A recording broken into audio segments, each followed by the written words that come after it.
দর্শক, আমি এখন আছি একটা ডুমুর গাছের পাশে। এটা মূলত অরিজিনাল ডুমুর গাছ না, এটা হচ্ছে বুনো ডুমুর, বা এটাকে অনেক অনেক জায়গায় কাক ডুমুর, বুনো ডুমুর বা অনেক নামেই চিনে থাকে। তো এতে দেখুন, এর কাণ্ডে সুন্দর সুন্দর ফল হয়ে থাকে থোকায় থোকায়। আর এই ফলটা আপনি চাইলে খেতে পারেন, কিন্তু এটা সচরাচর মানুষ খায় না। এটা বেশিরভাগ হচ্ছে আপনার পশু পাখিতে খায়। আর এটার উদ্ভিদটার জন্ম এভাবে হয়, যখন একটা পাখি এটার ফলটা খায়।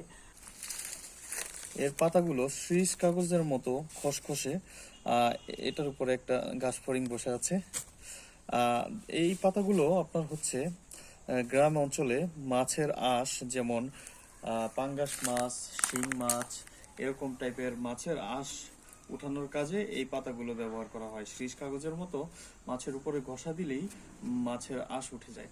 তো এটার ফলগুলো খাওয়া যায়, এটা স্বাস্থ্যসম্মত, আর এটা খাইলে কোনো ক্ষতি নাই। ধন্যবাদ।